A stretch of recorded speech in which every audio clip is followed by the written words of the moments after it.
আসসালামু আলাইকুম। আমি এখন বানাচ্ছি কাঁঠালের বিচি দিয়ে একদম অন্য রকমের একটা ডাইল। কাঁঠালের বিচি আর চিংড়ি মাছ দিয়ে খুবই সোজা রান্নাটা, কিন্তু খাইতে যে কি মজা একবার বানাই বুঝবেন, একদম আঙ্গুল চেটে খাবার মতো। তো আসেন দেখি শুরু করা যাক। আমি এখানে কিছু কাঁঠালের বিচি প্রায় 4-5 কাপ হবে, উপরের খোসাটা খালি ফেলে নিচ্ছি, আমি এই বাদামিটা ফেলি নাই। এখন এগুলাকে আমি একটু পানি দিয়ে সিদ্ধ করে নিব। ইচ্ছা করলে কেউ লবণ হলুদও দিতে পারেন, এখন পরেও দিতে পারেন, অথবা লবণও দিতে পারেন, যেটা খুশি। সিদ্ধ হইলেই হইল, ঢেকে দিই, জলদি হয়ে যাবে।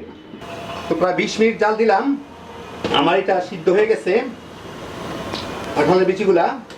এখন আমি এগুলাকে একটু মিহি করে চটকায় নিব।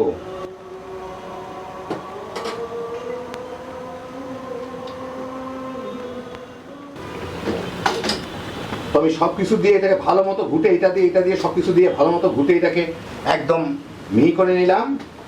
এখন এর একটু ঘন হয়ে গেছে, এর মধ্যে আমার একটু পানি দিতে হবে, এগুলো ধুয়ে একটু পানিটা দিয়ে দিই। একটু লাগলে একটু পরে দেওয়া যাবে, অসুবিধা নাই। একটু ছাবা ছাবা থাকলেও কোনো ক্ষতি নাই। এখন এর মধ্যে আমি হলুদের গুঁড়া দিয়ে দিব পরিমাণ মতো, প্রায় 1.5 চা চামচের মতোই দিলাম। লবণ দিব, দিয়ে এটাকে আমি পাশের চুলায় জাল দিতে থাকবো। এই চুলায় আমি চিংড়ি মাছগুলাকে ভেজে নিব। আমি এখানে কিছু চিংড়ি মাছ নিয়ে নিছি, মাথাটা ফেলে নিচ্ছি, ভালো মতো পরিষ্কার করে নিচ্ছি। এর সাথে সামান্য একটু লবণ দিব, একটু মরিচের গুঁড়া, সামান্য একটু হলুদ দিয়ে এটাকে একটু মিশাই নিই। মিশায় আমি নিচে একটা ফ্রাই প্যানের মধ্যে একটু তেল গরম করছি, ওর মধ্যে দিয়ে এগুলাকে একটু ভেজে নিব।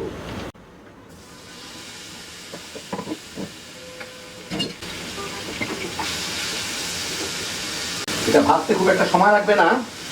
একই সাথে এখানে আমি কয়টা কাঁচা মরিচ, লাল মরিচ দিয়ে দিব। এগুলো একটু ভাজা হইলেও ফ্লেভারটা ভালো আসে। একই সাথে ভেজে নিব। মিনিট 3 চিংড়ি মাছগুলোকে ভাজলাম। চিংড়ি মাছ কিন্তু সিদ্ধ হয়ে যায়, বেশি ভাজলে কিন্তু এগুলো ছোট হইতে থাকবে, কারণ পুরোটাই পানি ছেড়ে দিতে থাকবে। যাই হোক, এখন আমি এই পাশের চুলা থেকে ডাইলটা এনে ফুটতেছিল, এর মধ্যে এই চিংড়ি মাছ এগুলোকে দিয়ে দিব। মানে কাঁঠালের বিচির ডাইলটা আর কি, ডাল তো না, এটা কাঁঠালের বিচির ডাইল। যাই হোক, চেঁচে পুষে দিয়ে দিলাম। এখন এটাকে পাশের চুলায় নিয়ে আবার আমি জাল দিতে থাকবো, এই ফাঁকে আমি বাগারটা রেডি করে ফেলি। এখন আমি সেই একই ফ্রাই প্যানে কিছু সরিষার তেল গরম করছি, প্রায় 3 টেবিল চামচের মতো। এর মধ্যে বড় সাইজের 2টা দেশি পেঁয়াজ পাতলা করে কেটে রাখছি, এটা দিয়ে দিব। 4 কোয়া রসুন পাতলা করে একটু খালি করে রাখছি, ওগুলোও দিয়ে দিব। দিয়ে এটাকে একটু ভেজে নিব বাদামের জন্য। পেঁয়াজ রসুনগুলো একটু বাদামি দাগ ধরা শুরু করলে আমি এর মধ্যে 1 চা চামচ আস্ত জিরা দিয়ে দিব, দিয়ে সাথে ভেজে নেব, তাহলে জিরাটার ফ্লেভারটা ভালো আসবে আর পুড়েও যাবে না। পেঁয়াজ রসুনগুলো একটু বাদামি হওয়া পর্যন্ত ভেজে নিই। পেঁয়াজ রসুনগুলো পছন্দ মতো বাদামি হয়ে গেলেই আমি এখন পাশের চুলা থেকে ডালটা এখানে নিয়ে আসি,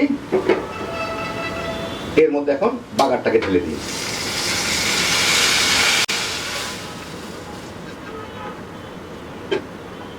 এর সাথে এখন মিনিট 2 জাল দিয়ে নিলেই ফ্লেভারটা চলে আসবে। এটা কিন্তু একটু ঘন তলার দিকে লেগে যায়, সেই জন্য একটু নেড়ে দিতে হবে যাতে তলার দিকে লেগে না যায়। মিনিট 2 জাল দিলাম, আমি চুলাটা বন্ধ করে দিই। ফ্লেভার চলে আসে, যথেষ্ট মজা। এটা কিন্তু খাইতে অনেক মজা। আমি একটু চেখে দেখছিলাম, আপনাদের আমি এখন একটু পরিবেশন করে দেখাচ্ছি। এই দেখেন, হয়ে গেল আমার দারুণ মজার কাঁঠালের বিচি আর চিংড়ি মাছ দিয়ে তৈরি ডাইল। কি যে মজা, এটা খাইতে একবার বানালেই বুঝবেন, একদম আঙ্গুল চেটে খাবার মতো।